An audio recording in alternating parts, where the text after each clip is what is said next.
parle d'une femme congolaise, parle de la femme congolaise à une autre femme, à une femme d'un autre pays, il y a 80% de chances qu'elle te parle de sa beauté, de la beauté de la femme congolaise, de son style vestimentaire, de comment elle marche, de comment elle entretient son corps.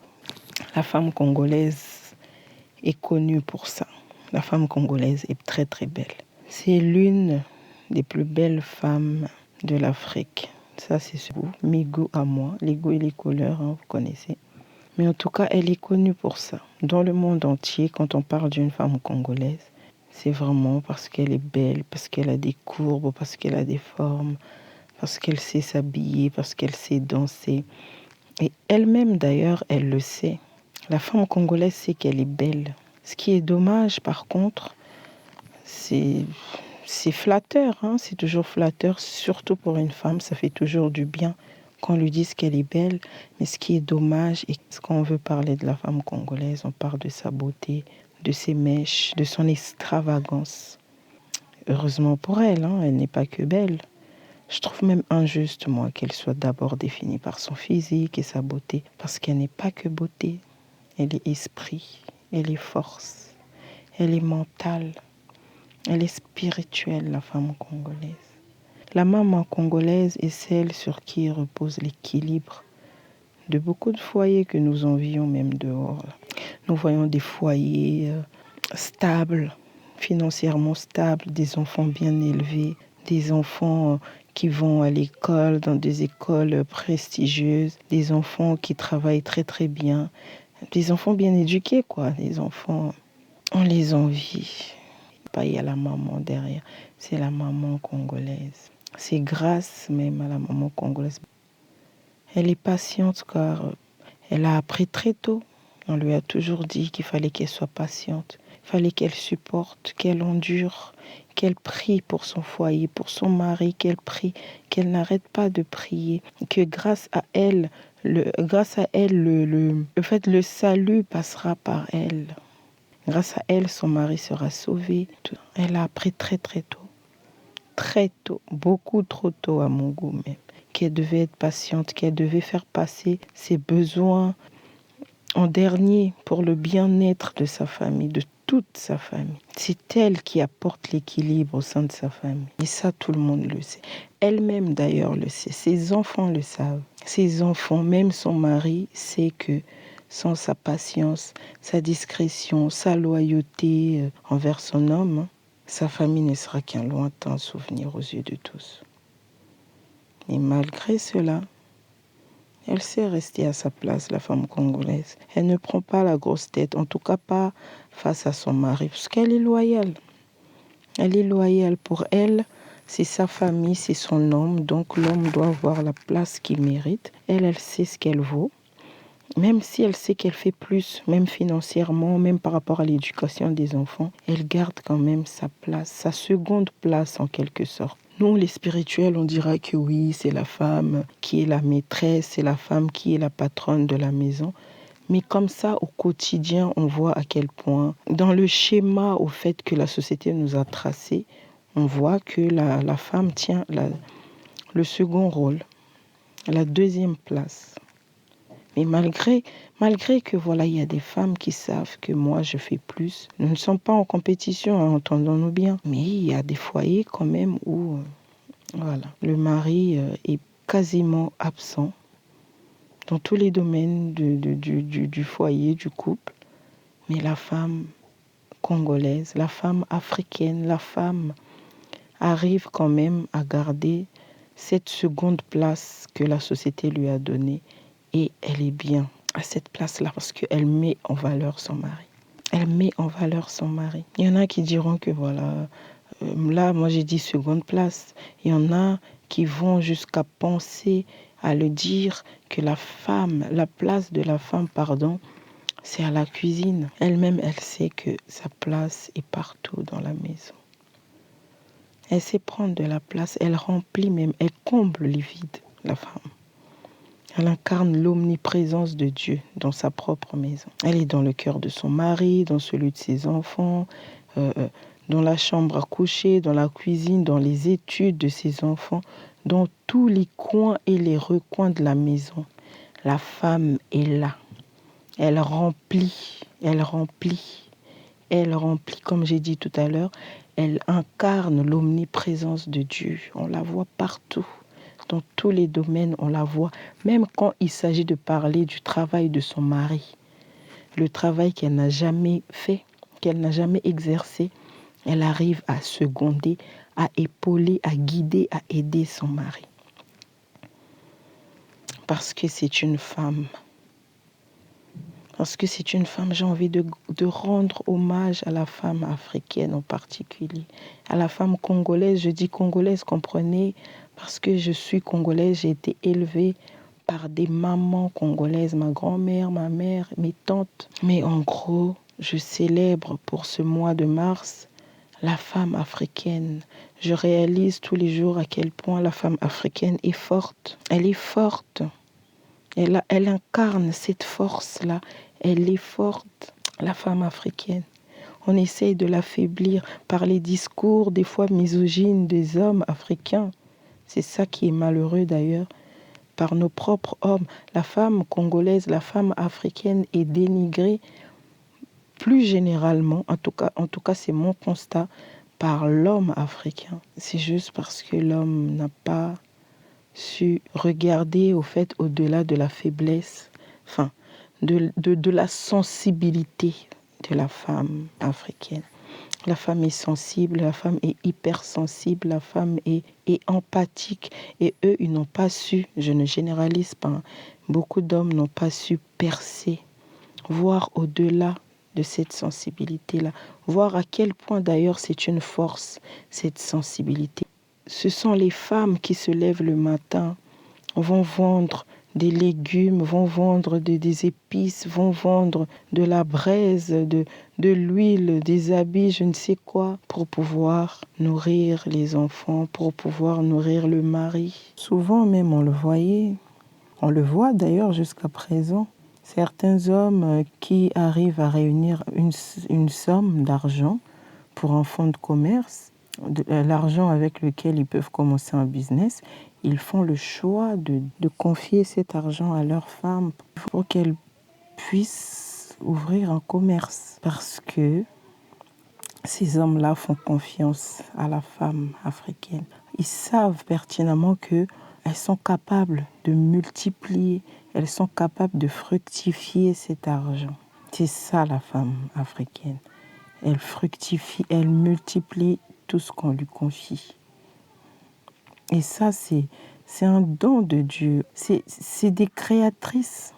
Avec un spermatozoïde, elles arrivent au bout de 9 mois à donner vie, à sortir un être humain avec un esprit et une âme. C'est comme ça. Le mari sait qu'il peut faire confiance à sa femme. Il peut lui confier son argent, ses économies de plusieurs années pour qu'elle puisse fructifier cet argent. C'est une femme accomplie. Elle ne compte pas sur l'argent de son mari. C'est une battante dans l'âme. Elle s'occupe de ses enfants, de son mari. Des fois, elle oublie des fois même de prendre soin d'elle. Elle met ses envies, ses passions de côté. C'est ça la femme africaine que beaucoup dénigrent aujourd'hui. C'est ça les caractéristiques de la femme africaine. La femme africaine n'est pas matérialiste. Elle n'est pas insolente. Elle n'est pas je ne sais quoi. C'est une femme battante. L'homme qui partage sa vie connaît, sait de quoi cette femme est capable. Je regrette parce que des fois, l'homme la connaît mieux qu'elle-même. Elle-même, elle ne sait pas jusqu'où elle peut aller. Elle ne sait pas à quel point elle est puissante. Elle ne sait pas, à quel point elle a du pouvoir, du caractère. Elle a le pouvoir de multiplier les choses. Elle ne sait pas. Et quand elle ne le sait pas, et elle tombe sur un homme qui a été élevé bizarrement, qui a lui-même ses propres blessures, il essaye d'abuser d'elle. Alors que même quand il essaye de la minimiser, de la ridiculiser aux yeux de tous, aux yeux de la société, il sait qu'il peut se permettre de frimer dehors Parce qu'il a un jour dans sa vie eu l'intelligence de se mettre avec cette femme-là. Il sait que le respect que la société lui accorde est en majeure partie grâce à la présence de cette femme. Il sait que sans sa femme, il n'est rien du tout. Bon, rien, j'exagère, hein, parce que Dieu nous a donné à tous de la valeur, peu importe le sexe. Hein. Il sera un individu lambda, parce que bon, nous sommes quand même dans une société matérialiste. Hein. L'être humain te respecte grâce à ce que tu as, grâce à ce que tu as bâti, grâce à ta famille. Voilà. Donc il y a beaucoup d'hommes qui bénéficient de ce respect-là juste parce qu'ils ont eu l'intelligence d'épouser leur femme. Sans quoi, la manière dont ils mènent leur vie au quotidien, leurs choix et tout ça, là, on n'allait pas les respecter outre mesure, quoi. Certains sont même conscients que la vie de leur femme serait bien meilleure si leur chemin ne s'était pas croisé. Et ça, ils le savent. Hein. Ils le savent clairement, c'est clair dans leur tête. Il n'y a même pas de doute. Pas du tout. Il n'y a pas de doute. C'est juste que ils ne peuvent pas le dire clairement comme ça. C'est une vérité qui va être gardée secret entre eux et leur propre conscience. Ils sont conscients que si cette femme-là n'avait pas accepté de se mettre avec moi, elle aurait été loin dans ses études. Elle occuperait peut-être aujourd'hui un poste plus important. Elle aurait réalisé ses rêves, ses projets, vous voyez. Il y a des hommes comme ça qui le savent. Mais plus je grandis, je croise plus autour de moi des femmes abattues, des femmes négligées, trompées, dénigrées, insultées, abandonnées, avec des fois des enfants malades, abandonnées parce qu'elles sont stériles, abandonnées parce qu'elles ont eu un ou plusieurs enfants autistes.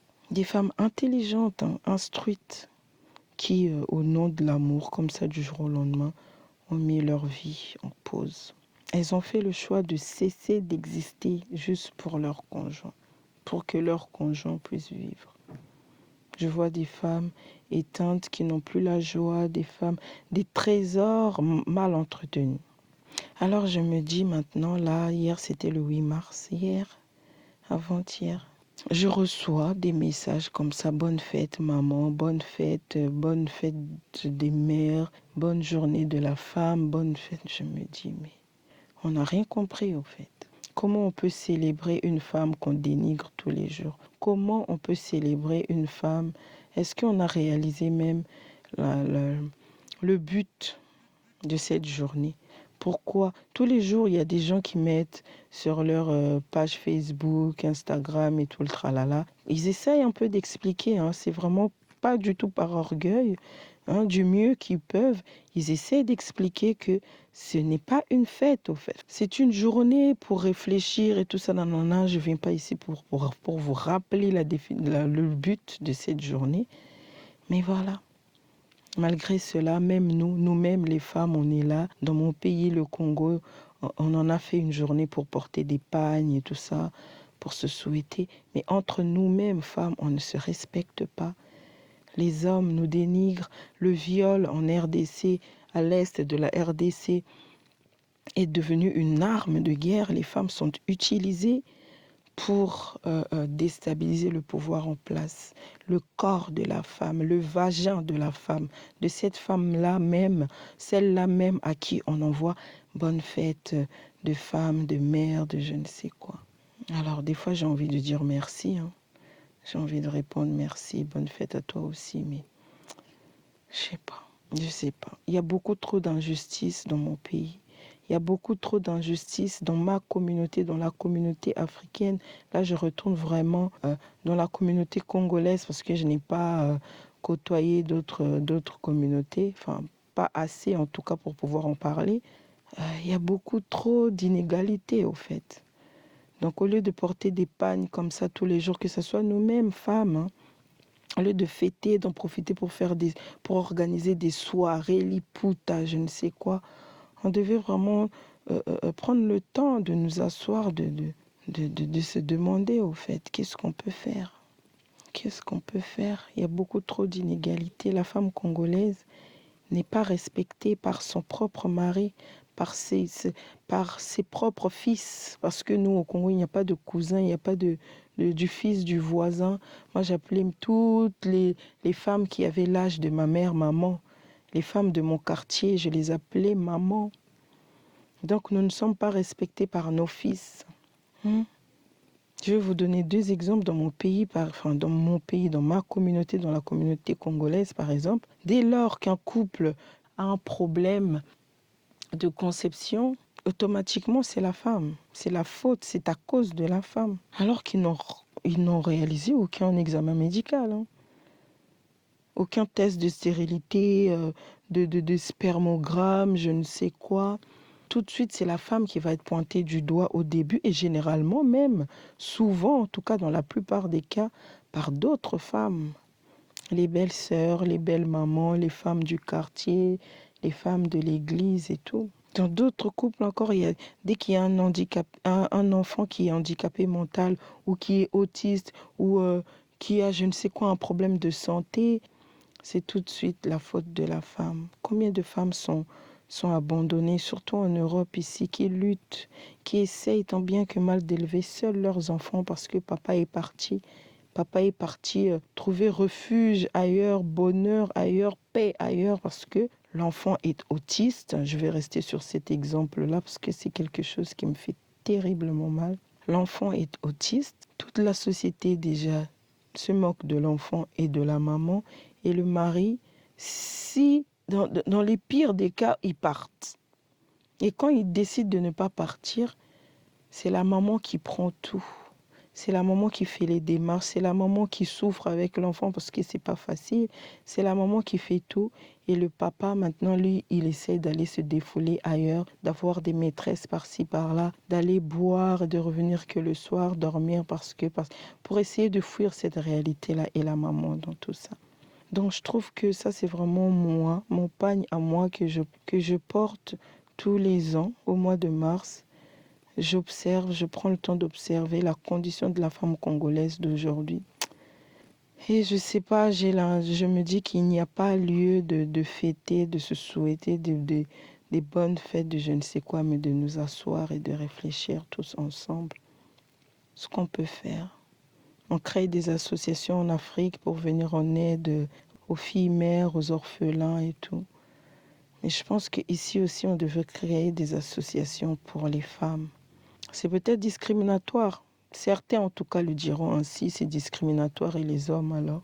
Mais là, c'est le mois de mars, on parle de la femme. C'est la femme qui est élevée, c'est la femme qui doit revoir sa condition, voir s'il y a des choses à changer ou pas. Donc voilà, j'ai vraiment envie de parler de la femme, de montrer à quel point la femme congolaise, la femme africaine est un trésor, mais un trésor qui, plus les années passent, un trésor qui est dénigré. Des fois, j'entends sur les réseaux sociaux, on les appelle des femmes seules avec Wi-Fi, alors que beaucoup sont abandonnées parce que pour des exemples que je vous ai donnés, le mari n'a pas su supporter un problème qui est arrivé dans le couple, comme ça il est parti. Mais forcément, il y aura beaucoup de femmes seules. Et il y en a aussi qui sont trompées, qui en ont eu marre, elles partent. Et pareil, elles sont dénigrées, généralement toujours par les femmes. Donc, pour moi, le 8 mars, ça n'a jamais été une journée où je fête. J'ai du mal avec cette fête-là. En tout cas, je sais que la personne qui l'a créée n'a pas créé une fête. Mais la manière dont la société l'a connotée, quoi, c'est pas du tout une fête. Donc, prenons le temps. Au lieu de nous souhaiter des bonnes fêtes de je ne sais quoi. Ce n'est pas encore fini le mois de mars, nous sommes que au début. Ce qu'on peut faire, nous, de notre côté, créer des ou une association, même en Europe, surtout même en Europe, pour voir ce que nous, en tant que femmes, on peut changer par rapport à notre condition. Voilà. C'était mon pagne à moi que je porte tous les ans pour le mois de mars. Prenez soin de vous. Vous êtes exceptionnelles, les femmes. Ne laissez personne vous convaincre du contraire. Vous êtes exceptionnelles, divorcées ou mariées, veuves ou célibataires, vieilles ou jeunes, maigres ou rondes, malades ou en bonne santé. Vous êtes des femmes exceptionnelles et ne laissez personne vous convaincre du contraire. Prenez soin de vous. À la prochaine.